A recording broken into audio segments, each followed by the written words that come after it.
Good evening, fellow ghouls and specters alike. Your ghost host with the most, Jacob Weil here. And Blood Dragon 5, here to engage in some haunted holiday hijinks by trudging through the catacombs and dusting off the cobwebs to recount a spooky selection of Halloween classics.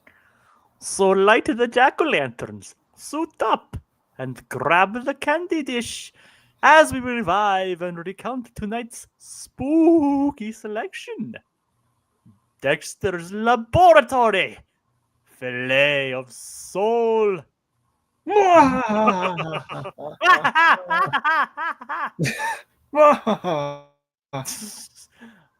sorry you had to hear that. The laugh, I mean. Yeah. Choo choo choo. That too. That's right, folks. Tonight, continuing our retrospective from earlier this year of Dexter's Lab, we bring you its spooky episode from season 2. Yes, the episode about death. But it's a fish death. It's a fishy tale for sure. It's a whale of a tale. A whale of a tale to tell your lad. Yeah. So yeah, Dragon, why don't you get in? Why don't you explain this episode for me? How you decided like this episode deserved to be covered and all that. Well, we love Dexter's Lab. It's definitely been on our minds this year, and it figures we're looking for material. It's like, hey, we really had a good time talking about Dexter's Lab, and there was a Poltergeist parody in Dexter's Lab, and this feels appropriate. Now, was there an actual episode that parodied Poltergeist, or are you referring to this one? I was mainly referring to this one. There might be technically another one, but mainly it was this one. Oh, all right. Makes sense. I mean, the girl, the girl trapped between the two planes. That's that is a good pull from Poltergeist, yeah. Yeah. But in this case, it's the sewer beyond. Well, that's true, yeah. Well, yeah. So, what are your thoughts on the episode as a whole, Dragon? I mean, look, it's nice to see Dexter and Dee Dee teamed up. It's kind of like those rare occasions where Tom and Jerry kind of got along. Yeah, it is. I thought it was really clever. We took the relatable experience of pet death, let alone goldfish death, which I think even if you don't have pets, at some point you've had a goldfish, and that's the universal one. And it's the pet death that is just made more humorous and exaggerated through the supernatural. So it was very funny. Yep. It is an interesting take on both like the pet and the supernatural angle of like a haunted house kind of thing, kind of plot. Oh yeah. Not necessarily a creepy episode by any means, but I don't know. It's got some creepy parts to it. I mean, it does have some creepy moments, but I wouldn't. But compared to some of the other stuff we've talked about, this is definitely more on the funny side of things. Oh, for sure. So, I mean, I enjoyed this episode too. I probably wouldn't even rank it in the top 10 or probably even 20 of Dexter's Lab episodes. No. But to be fair, it has a lot of stiff competition in that regard. Well, yeah. Mainly in the first 2 seasons. It's like one of the best cartoons ever made or anything, Well, yeah, no, it's definitely not Dragon. Yeah. So even the episodes you had me like watch as essential episodes when we did our 30th anniversary retrospective earlier this year. I would still put majority of those above this. Okay. But I still really like this episode though. Had a lot. It was kind of creative. Some parts of it were kind of slow, but I guess you could call it atmospheric in a way. There you go. So, it was obvious. You could tell the creators had fun playing with the haunted house ghost tropes. Mm-hmm. And played through fish. It's a very fishy episode. Yep. So, Any background on this one, Dragon? Or Well, I mean, nothing much. Just like this is season 2 of Dexter's Lab. We got Gendy Tarkovsky and Craig McCracken directing this puppy, as they are usually paired up to do. those guys will never amount to anything, will they? Nah, they try. Like, one of these days they'll have their big break. I don't know what it'll be, but one of these days. do you think they'll create like some of the greatest cartoons of all time? Jay, get your head out of the clouds. Jay, you need to ground your expectations. I mean, seriously, man, it's getting a little sad and embarrassing at this point. What do you expect? One's gonna like combine like some sort of chemical cartoony concoction and create like something so iconic. I mean, come on, man. I was expecting one of them to like make some kind of like samurai epic. See, Jacob, that's fantasy right there. It's never gonna happen. I mean, come on. What do you think? Something that could even inspire the Iron Man movies? I mean, come on. Or maybe something something imaginative. I mean, sure, but I don't know. Or something kind of like something emerging from the primordial ooze, or Yeah, or something cosmic. Yeah, I mean, come on, man. It's just we're boring the folks right now, just talking about things that'll never happen in our life. They'll never happen. Yeah. Like, imagine that samurai epic, getting such a groundswell of support, and then it'll go away, and it'll come back, and people go crazy until the ending. Imagine that's never going to happen. Yeah, definitely not. I mean, come on, Anyway. But while we wait for those two schmoes to make something, let's discuss something they made. Yes. So. Them just doodling their lives away. I mean, come on.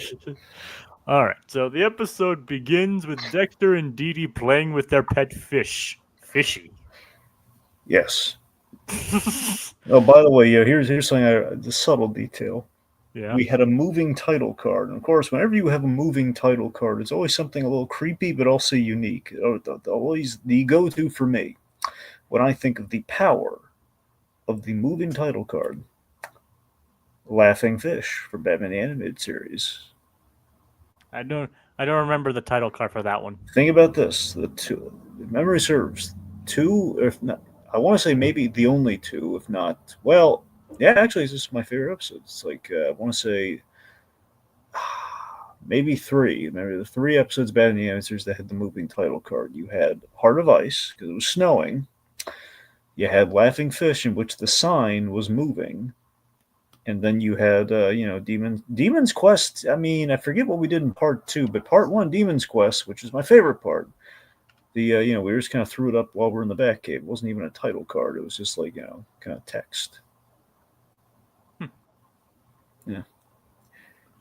Anyway, point being, like Laughing Fish, very appropriately, we have like a Filet of Soul, just kind of like a graphic on top of the show. The one that comes to mind for Dexter when I think about moving title cards is the Snow Day episode. Again, another grade. It's kind of the mark of quality. Like the snowball fight, yeah. Mm-hmm. I mean, I know there's more, but that's the only one that's the first one that comes to mind.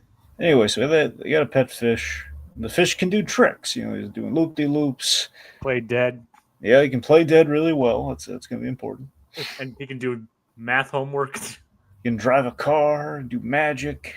But Dexter and Dee Dee are having him do too much. They tire out the poor little guy, and they try and show him off to Mom. And all the stupid pet tricks essentially killed him. He says, "Oh, look, he's playing dead." And, well... Nope, he's not playing dead this time. Okay, so let's just talk about how kind of shocking and kind of dark this is, okay? On a kids... on a children's show, we just in camera, in shot... We killed an animal. We killed a fish. We killed a pet. We killed a beloved pet that we just saw. An adorable animated cartoon animal. We just killed it in front of everyone. The realization that it's I just love the realization too. Like it's playing dead, and it's actually the realization that we just killed a pet on a cartoon in real time, and then we play taps as we put like the little funerary like tarp over it. It's like, oh my god, we like Gendy, you madman, you just killed. If this was a dog, you'd have an endless amount of letters, but you just killed the fish, man. Yep. I wonder if that's the reason he was able to get away with it. Probably. Because it was a fish. Yeah, I mean, when Tim Burton killed his dog, he did it off screen. Oh, we saw the ball. We didn't see the dog get hit. Yeah. Tim Burton's best dog, though. I'm not sure what his best dog would be. Probably Zero, but technically that was directed by Henry Selick. But I'm just splitting hairs. Hey, remember, Sparky was the original, though. Sparky was the original, yeah. Yeah, I'm talking live action Sparky, man. I mean, yeah, good point. Yeah. I still really want to go back to Frankenweenie, the live action one. Just seriously seeing just that bit in the direction of just the way that ball, hits like the side of that curve. It's like that speaks volumes, and I love it. Yep. And it's strange to think that we talked about that. We talked about that last year. Yes. Right? So yeah. All right. So, killed the pet. Funeral for fishy. So Dee Dee, as of course, we got to talk about how wonderful Jeff Bennett is. Every time we talk about Dexter's Lab, I love Jeff Bennett. I really do. I think, no joke, he might be. I don't know if he's the best, but he might be one of the finest voice actors in the business. He's perfection. I love him. Now Dexter. I just love, as much as I love Johnny Bravo, and I do, when I binged through Dexter's Lab again, I was like, oh my god, he's a comedy master. Oh my god, he's so Dexter's dad is like one of those the perfect, just like to take this again, seemingly a very boring, very kind of flat character, but we've just added so much personality and just comedy gold and cleverness to him. I mean, the thing is, he's oblivious in all the right ways. He's the perfected version of it's like every subsequent dad that we've gotten is like trying to replicate the success of Dexter's dad, but they're either trying too hard. And it's not that it's bad, but they're trying to replicate in ways that are it's close to being perfect, but it's just like, they're doing their own thing with it because they can't crack the code, but it's great. And the thing is, he's not even really that cartoony of a character or that cartoony of a voice. No. Yeah, that's the thing. Think about it. You got Hugh Neutron. There's I don't think you get Hugh Neutron without Dexter's dad kind of laying out kind of the groundwork for it. This is where we start from, and then do your own thing with it. And then we have even within the same show, we have Mandark's parents, which are over the top hippies. That's true. And I think even within Dexter's family, you have the hyperactive Dee Dee and the vaguely Russian accented Dexter. Yeah. So the point is, part of the contrast comes from their parents just being these kind of normal people. Oh yeah. Anyway, yeah. So the of course you also have you have Mr. Turner from from the Fairly Odd Parents, in terms of just again basically it feels like Timmy's dad, Fairly Odd Parents, is kind of in the model of. We're going for kind of the 50s dad sound, which is kind of where Dexter's dad comes from. But then we have really strong writing material. And then, Timmy's dad, in the beginning of Fairly Odd Parents, he did get some really great, just kind of callous, funny jokes and humor. But beyond that, there wasn't really a lot. He can't exist on his own. All he had was Dinkelberg. That's all we really gave him. Keep going, Dinkelberg! But Dexter's dad, we could put him in any situation and he would just carry it. His obliviousness would just carry him through, and it would just be great. Yep, pretty much. Anyway, they made an entire adventure about them trying to go fishing. God, I love that one. Or of course one of your personal favorites, ham hocks and arm locks. That is it's always my nostalgia. That is hands down my nostalgic favorites for Dexter. I don't know if it is my all-time favorite, but it is in the top 3. I love it. So I love ham hocks and arm locks. And also, I love the blank on the exact name of the episode, the one where Dexter's dad's trying to watch the game. The golf game. Yeah, the golf game, but it's like that still is like a masterpiece of an episode, like doing a psychodrama with Dexter's dad, and I love it. I wish I remembered the name of the episode too, but we actually have Code Geass here with us again, saying, "I think that Dexter's dad is the funniest character in Dexter's Lab." Oh, without question, yes. Oh my god, yes. Yep. We had a sample of it here, so we have Dexter's dad just giving this very well performed, really just a heartfelt eulogy for the fish they've only had for as Dee Dee and everyone reminds us we've only had him for one day. So he's like, "What can we say about dear fishy?" And Dee Dee's going, well, it's not. We've only spent a day with him. It's not really a lot of time. We didn't have a lot of time with Fishy. It's only been a day, and then this begins the bickering between Dexter and Dee Dee. He's like, "Shut up, woman!" Shut up, woman. Or like, "Silence, woman!" Then they're into, "You shut up! No, you shut up!" Yeah, just this whole like. But again, it also, of course, the dearly missed Christine Cavanaugh, just like, "Silence, woman!" So that's like, "Do you think Fishy would? Is this how you want Fishy to remember you?" No. Anyway, so then you two bickering like ninnies. No. So then basically we have this beautiful eulogy here where he's basically saying, he tasks Dexter and Dee Dee to send Fishy to the sewer beyond with all the other. This line cracks me up on the rewatch. I forgot all about this. Like, send Fishy to the sewer beyond with the other small, less significant pets. Smaller, less significant pets. And there were other pets that were not, aquatic. Yeah, so we had I'm gonna run down just a few of them here. Okay, so obviously we had fish, we had bugs, we had birds, we had butterflies, we had frogs, we had crabs, and we had mice and rats. Probably, oh my god, everything. Oh yeah, I think I found the episode. Was it Dad is Disturbed? Yeah, that's it. That's the one. That's it. That's the one with the trying to watch the game. Yep. Nice. You know it's a great episode of the Flintstones cameo. I guess the Rubbles technically, but if the Flintstones characters cameo, it's another one, the Muffin King. Oh god, yeah, the Muffin King.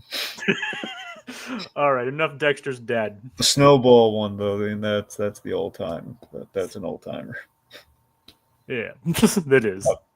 Anyway, so he's good. As much as we love Dexter's dad, he hasn't done much of this episode.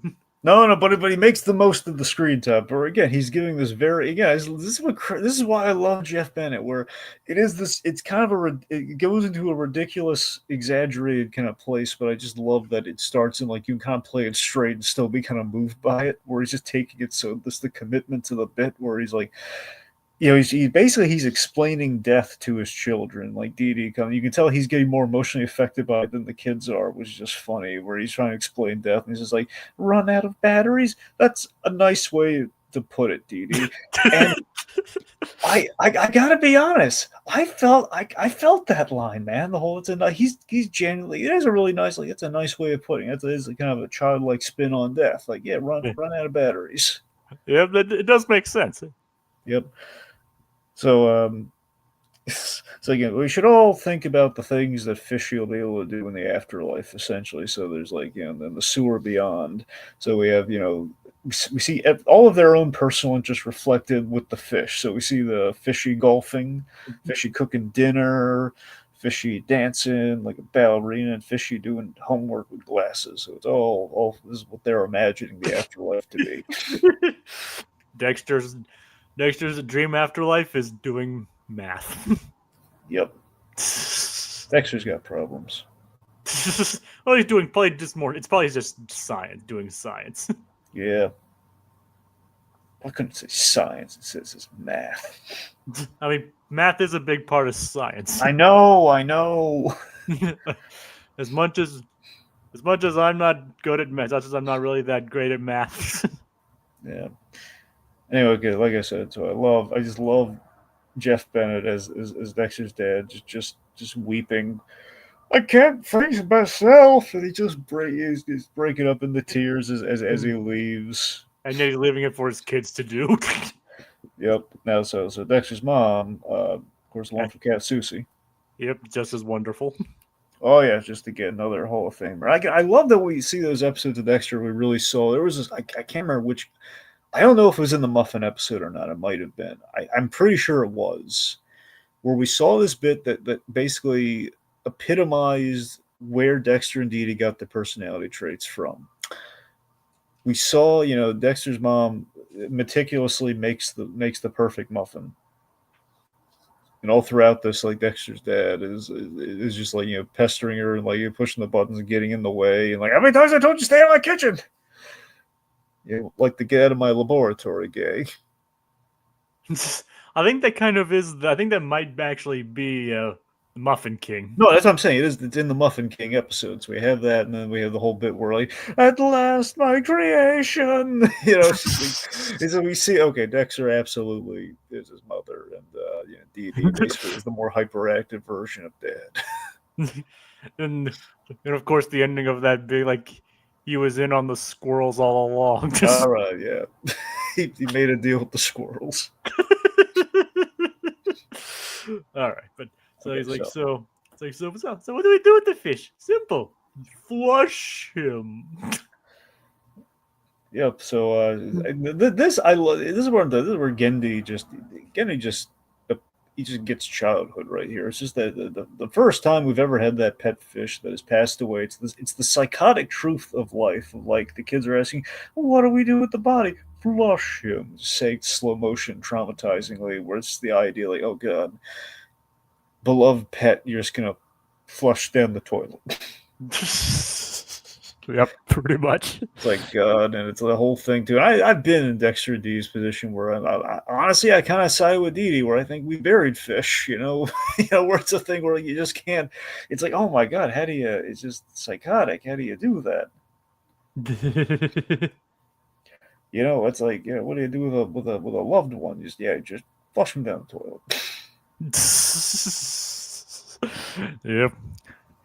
But I can't remember the whole, because I remember hearing conflicting things where a lot of when Finding Nemo came out, and obviously Finding Nemo, big plot point is flush Nemo to get him back in the ocean. All pipes lead to the ocean. Exactly, huge plot point of that movie. Now, apparently, when Finding Nemo came out, a lot of kids, like wanting to save their fish, they put them down there. Now, horrifically, they might have been alive when they did so.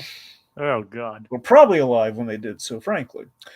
So, there was like a public service thing where I had to remind kids, like, hey, look, don't do that with your fish, where it doesn't look, they tested at, sorry, we're getting off on a mini tangent here. So, in Finding Nemo, there was a deleted scene. Where they actually were going to show, like, in theory, and they did research it. They went to a water treatment plant. They ended up using the scene, but they did the research. And it was going to be in the movie where we saw exactly how Nemo, navigated and did not die as he, went back to the ocean. So in theory, a fish, if they navigate it just right, they could make their way back to the ocean. In theory. So, but it's the cut it for time because dramatically just would have added on. We already saw the whole tank heist, like putting the pebble in the tank filter, so it would have been just kind of a rehash of that. So this, they cut it for time. But I think it might have been in like one of the game adaptations, though. I guess maybe, probably. But either way, I can see why they cut it in the movie. Yeah. Well, regardless, the point being, they did their due diligence on that. Had they shown that, I mean, I don't know if that would have encouraged them more, maybe not. But the point being, I guess what I'm saying is, I don't know if it was because of the living component or if it was just the fact of like, maybe in later years it's been revealed scientifically that we're trying to discourage people from flushing the pets, and not just for like the sake of like piping and plumbing, but I think just in general for, it's like, I don't know if there's like an environmental thing or not. So I don't know if it's like still recommended that we flush pets anymore. I don't know if that's changed over the years or that was just like a Nemo specific thing for like living fish. I don't know. Yeah, no way to know for sure. Yeah. Anyway, tangent over back to the things. The point. So the kids, we have the POV of the toilet, and just like like they're looking at like this is so unprofessional and unhygienic. Dee Dee, so Dexter's going to do what he's told. He's a good little scientist. But Dee Dee doesn't want to do that and insists to give him a proper burial in the morning. Yep. And this begins our poltergeist shenanigans. And so she leaves the dead fish on top of the toilet. Dexter can't reach. Yep. Yep. Which he could probably just have climbed up there. I mean, maybe. I don't know, but it suits the dramatic purposes. Yeah. So, this begins the poltergeist component of the episode where the ghost, the spirit of Fishy, awakens. So, like X's in the eyes is not like a completely horrifying thing. It's just more of like, okay, wait, it's the old cartoony, like, the symbol of death, X's in the eyes. Yeah, but then Dexter's scared of the lightning storm outside, but then he calms himself by rationalizing it scientifically. Yeah, the whole discharge of particles and everything. It's ecstatic clang in the sky. So he puts him right back to sleep, and then he says, good night, Einstein. Good night, Major Glory. Which I still, every time I see that action figure, I think of my favorite Major Glory related episodes from Dexter's Lab, and I don't mean just like the Justice Friends. I mean, like Dexter trying to make his own Major Glory action figure, and my one that really sticks with me, Dexter, becoming invisible to help guide his birthday gift. Which was a Major Glory action figure. God, I love that Major Glory action figure. It's just a pretty neat looking action figure. Oh yeah, and it's voiced by Rob Paulson. Makes it the coolest action figure. Oh yeah. Anyway, so as in good night, good night Einstein, good night Major Glory, and good night Fishy Ghost. Ghost of Dead Fishy. Eyes, you hear like the the window crash makes the eyes open. Yep. So we have this really good shot here. It's a very kind of Gendy playing around with things. We have this widescreen kind of hallway running shot where we see Dexter and Dee run into each other's rooms again and again, like until they eventually collide. And it's like, did you see the apparition of dead Fishy too? No, I just like to run around and scream. I just like to run around and scream real loud. I mean, considering Dee Dee, are we really surprised? It's a good joke. It is. Are we really surprised, though? No. Exactly. So she mocks Dexter about being scared by the fish until, the floating, and behind Dexter's trying to point it out behind her. She's not listening, and she ends up... This has to be a Peanuts homage. How so? Come on, man. The whole, so basically the fish kisses Dee Dee. I've been kissed by a dead fish. Very reminiscent of Snoopy during the Great Pumpkin Charlie Brown. Yeah. I've been kissed by a dog. Get some hot water. Get some disinfectant. Get some iodine. Yeah. Yep, I remember now. Yeah. Took a bit of connecting, but I got it.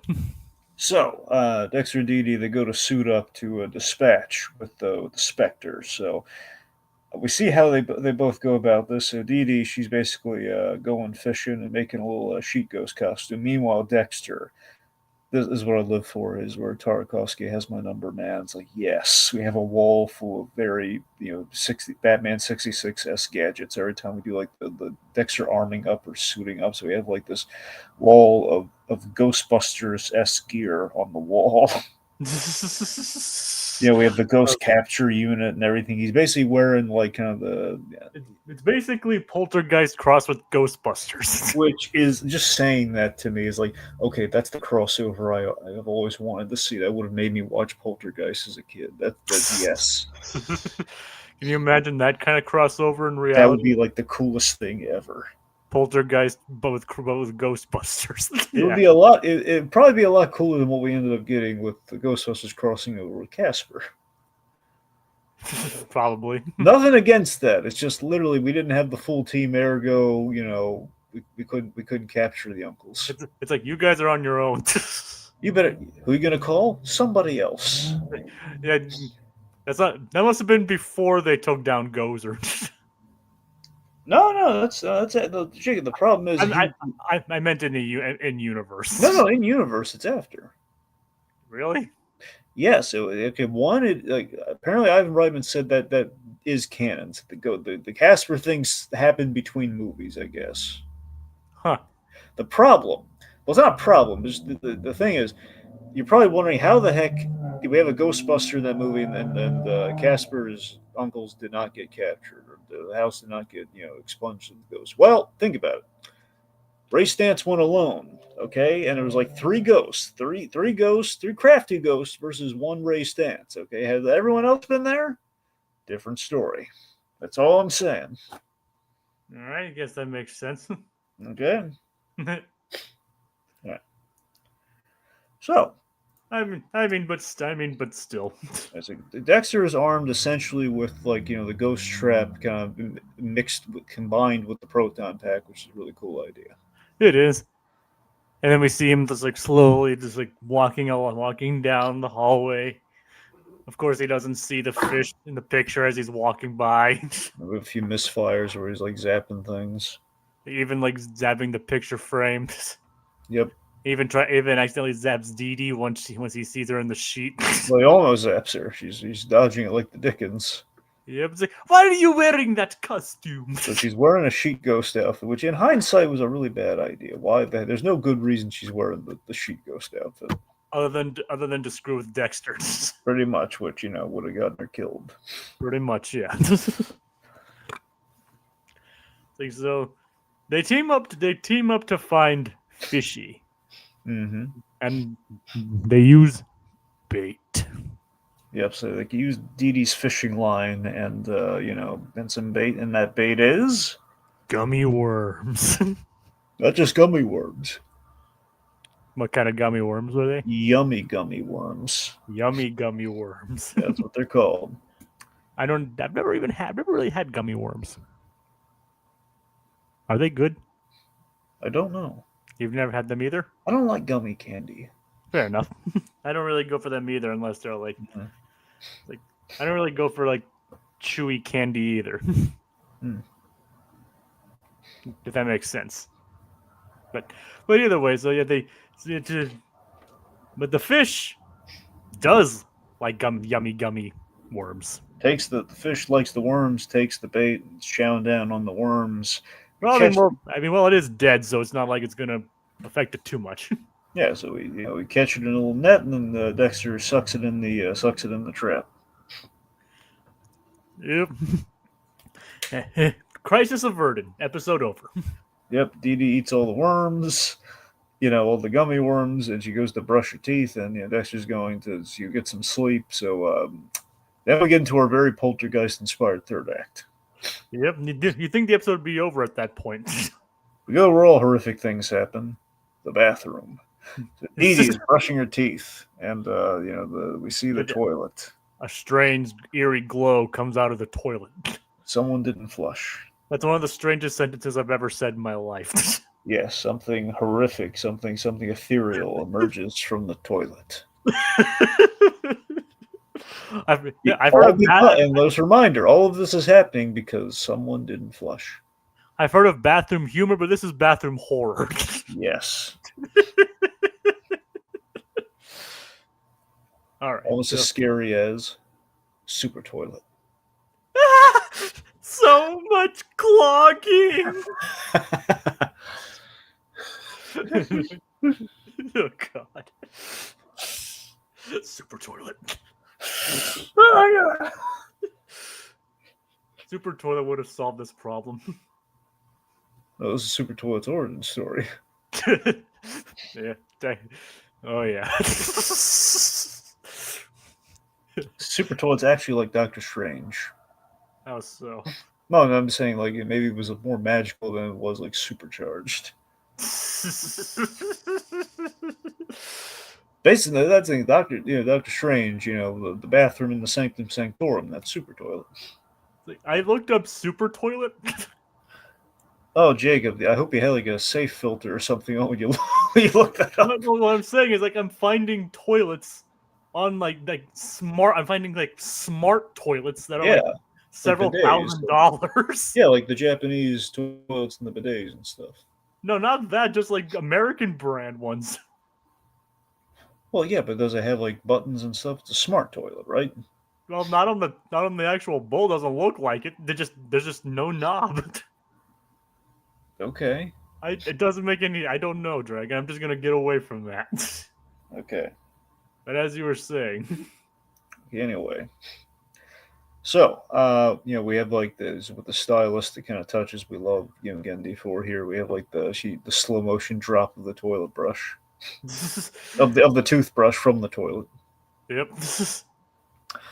Let's see. So Dee Dee calls for Dexter's help as she's currently being caught between our plane of reality and the sewer beyond. and so Dexter tries to reach on top of the toilet, but is unable to. Well, it was at first the Dee Dee's getting flushed, and we have the creepy, distorted, like Dee Dee as the shower spirit. Like, Dexter, help me! I'm trapped. They're demanding fishy. Yep. You have to flush fishy, but I can't reach. Figure it out, genius. Like, and so what he does to get her out, he plunges her out. I love that so much. It's such an elegant salute. Like, just plunges her, and it works. He gets her out. Elegant isn't exactly the word I'd choose for that. Well, I know. It's just hilarious. Just him plunging Dee Dee out of the toilet. But I love the shot where he enters into his Harley, see Dee Dee, like the feet up, just being flushed down the toilet. Yep. So all this toilet stuff is reminding me of Action League now. How so? Well, Stinky Diver. I've never watched Action League now, Dragon. I keep telling you to watch these things, man. I know, but I'm busy with a lot of other stuff. Yeah. So explain that. Okay, so Action League now, we have a parody. It's a superhero team parody made of action figures, and they're all hilarious. Well, I know that much. Hilariously inept, and they always get destroyed during the stuff. So, you got the Flash, you have Thunder Girl, you got Melt Man, who melts, and you had Stinky Diver. Now, Stinky Diver is one of my favorites. His whole thing is, I think of all the figures, I think his was the only one I actually had. Eventually at some point, I think I got Stinky Diver. I don't think I still have, but at one point I had him. Because again, folks, just to show you again, Burger King, because I was a McDonald's kid growing up, Burger King had the Action League Now figures, so I had to draw mine on paper and put them in a Tonka truck. That was my version of the Action League Now figures. It was very sad. You can leave your donations at the door, regardless. They had this Stinky Diver, he was like a G.I. Joe Frogman action figure or something. So he was a small little guy. And his and Action League Now, he dived, and often he's Stinky Diver because he often dived through the toilet and the sewers and everything. Oh god! So that was the thing. Sometimes it'd be like a toilet themed death trap, or it'd be like kind of like he. I think the gag was where all of them lived. He lived in the toilet. Like there was this really funny episode. I don't know if it was a horror episode or not. Honestly, there was this episode where something kept systematically like taking out the Action League Now characters like at their home base in their different beds and stuff, like sections of the big house they filmed in. And I think so. They kept like, well, my bed's trash. Can we stay with you? And then it just kind of kept going. But they refused to go to Stinky Diver's party because he lives in a toilet. And like the big climax was like, please, Stinky, let us in. We're scared. Something's picking us off. Well, you all made fun of me. You all made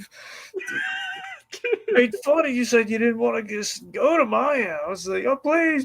Like, all right. They'll apologize. They'll get in the toilet. Oh god! Something like that. I need to watch Kablam. Yes. Anyway, long story. Basically, to summarize what Dragon just said, I need to watch Kablam. Yes. So Dexter plunges Dee Dee out, but that's not enough to stop the threat. No, so seemingly, like story over. Dee Dee's out of the toilet. But then, it's a giant tentacle emerges from the toilet and is pulling Dee Dee back in. He's like, "Why? We flushed the stupid fish." Like it's his soul. It's in the pack. The soul. So Dexter, he basically does the Goofy movie equivalent to the perfect cast. Yep. The perfect cast. And he makes the perfect cast, and the hook ends up hitting the release button. Fishy ascends. His unfinished business taken care of. He just goes down the toilet and to the sewer beyond. Unless the situation is saved. And then we have our last joke. Kids, what did I tell you? The morning is Dad's special private time. Well, okay, so Dad emerges wearing a pink fluffy robe. And I think he has the sports section or magazine. He's enters and he sees this hilarious out of context. He's like Dee Dee with a plunger on her head. And Dexter, they look up at him like big eyes. It's like, and he's like, kids, what did I tell you? That morning. How many times have I told you? That morning is Dad's special private bathroom time. Then he just has. Then we have the creepy bit of the episode where he gets demonic eyes and he's just laughing demonically. Yep. So, what exactly do you think Dexter and Dee Dee's dad does in the private time? Something that can't be on Saturday morning. I'm getting a sense of. Besides probably just reading the sports section. Well, see, the whole demonic thing is what's making me think maybe it's not reading the sports section. Yep. Like he's doing something bad. Maybe the sewer beyond. I don't know. He's doing something bad's going on. Something supernatural and bad. You know what it might be? What? Might be The Exorcist, but in a bathroom. We went from Poltergeist to the bathroom. Maybe it's Maybe it's a different genre per kind of bathroom setting. So in this case, it's The Exorcist. Oh God. Maybe okay. Here it is. Okay, Jay. He is possessed by some food he had the other night, and that's him exercising it. That's how he does it. Oh God. Yep. That is one way to exercise. Another horror-related thing reminds me. There was a Little Shop of Horrors parody episode from Dexter where we had Dexter's dad. He ends up in the yard. It was like during they were growing the plants or like doing like the yard work, and you have like the ending with Dexter's dad's head in the lawn saying, "Feed me, feed me." No God. Well, speaking, I just noticed that the ending is actually kind of similar to Thriller, the Thriller music video as well. Mm-hmm. I'm surprised we haven't covered that on this channel yet. That's kind of hard because it's a music video, but well, I mean, it's like 18 minutes long. It's like a short film, right? But it could be done one of these days, maybe. Yeah, maybe. I'm not saying it's a top priority, but it is a classic. Yeah. So yeah, this episode was definitely kind of interesting as far as that goes. I mean, who knows? We had like Exorcist, Poltergeist, bathroom horror. Which again, let's start with the most famous bathroom horror of all time. What's that? Psycho. Only one part of that takes place in a bathroom. Well, remember, if memory serves, on film, first toilet. Yep. The first toilet we got away with. Yep. Hey. Yep. And Thriller, and then Psycho is also the reason why movies have designated showtimes. Yep. Fun fact. Yeah. Because Alfred Hitchcock didn't want people to show up and spoil the surprise. Very true. So if you want someone to thank for designated movie showtimes, there you go. Yep. Alfred Hitchcock basically revolutionizing cinema with almost every movie he makes. There you go. So Oh, I'm sure there's probably an episode in Dexter that parodies Alfred Hitchcock somewhere. Oh yeah, tons of them. So, if not directly, then by proxy.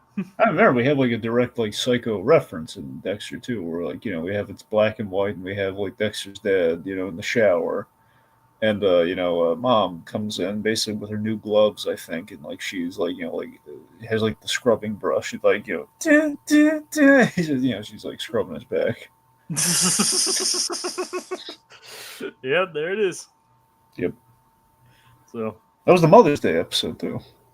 is that the one with the new gloves, right? Yeah, that's the thing. Is the whole.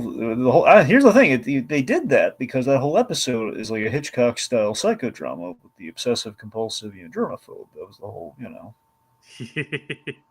So that's why. So it ends with the psycho homage. Makes sense. Yeah. All right. So yeah, this episode was fun. As I still wouldn't rank it high. I wouldn't rank it as high as some of the other episodes I've watched, but it served its moments, and again, you could tell the writers had fun, with all the horror tropes. Yep. Any closing thoughts on your side? I think it speaks for itself. It's good. Yep, I thought so too.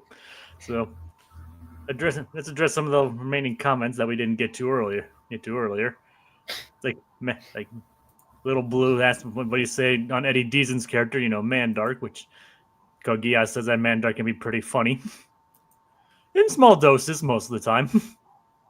Like he was more threatening early on before he became a bit of a joke. Dragon, what do you think? I mean, yeah, I think so too. Mandark, is a rival, and specifically, and when I don't know, in the original run of Dexter before the revamp, I think Mandark was at his most effective. Like the idea that, he he really pulled a number on Dexter when he made him lose his confidence, and he was like the rival showed up, and then Dexter got his licks in with setting him up with Dee Dee, knowing Dee Dee would destroy his laboratory. And we actually had a little bit of continuity where Mandark is like rebuilding from that, and that's kind of what got the rivalry started. So that all worked for me, and it's yes, I mean, I think let's face it, Mandark's like Eddie Deazen's like best character right off the bat, but yeah, he kind of after Ego Trip, he outs the overstayed his welcome. Like it was really demented. We did an episode where in the revamp where Mandark pretended to be Dexter's mom. That was creepy. Was that in the revamp? That was in the revamp, and it was creepy. It was very creepy. Like he also graded the Muffin episodes and Snow episodes are episodes that he remembers the most. Yep, which are great. Really. And he mentioned something called the Brack Show. Mm-hmm. I don't know that show. Yeah, it's a space. It's okay. So the Brack Show was kind of like I don't want to say it was Adult Swim, but it was kind of, I forget if it technically made the Adult Swim moniker or not, but it was kind of in that Toonami sort of vein. It was basically Space Ghost had a character named Brack on it, and Brack was like a talk show where it was with Space Ghost characters. It was kind of fun and mundane. I think it was Adult Swim technically, but it was like very early on. All right.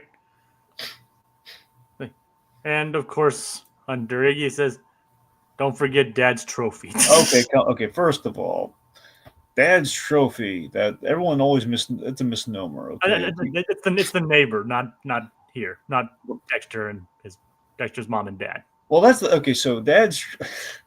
It's a fun risque joke. Okay, so the idea is that Dexter is it's a scavenger hunt of some kind, and there are clues hidden around. And basically, Dad's trophy. I think I forget if what it was.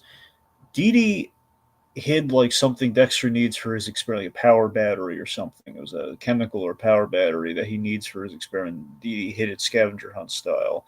And Dexter basically he's going to the neighbor, like the neighbor's house, and the neighbor, when she bent over, Dee Dee wrote the clue, Dad's trophy, on her hindquarters, on her very large hindquarters. And so out of context, everyone's always associated, oh man, look at the dirty joke. Where yes, it's kind of a dirty joke, but it's actually about a real trophy. But yes, it's the fact that it's the neighbor lady and not Dexter's mom that makes that kind of less. Would have had more impact if it was Dexter's mom. It's still funny though. It is. It is. Don't get me wrong. It's still funny. It's a great visual. Out of context, it does play. But in context, like, well, maybe Yeah. we're suggesting something a little worse there. I don't know. But yeah. Yeah. Oh well. Oh well. Still Yeah. funny. Oh, for sure. Yeah. All right. I think that does it for tonight. Thank you all for joining us. And that's the end of tonight's spooky selection, and our spirits grow weary. But they'll be stronger than ever next time as we engage in even more haunted holiday hijinks.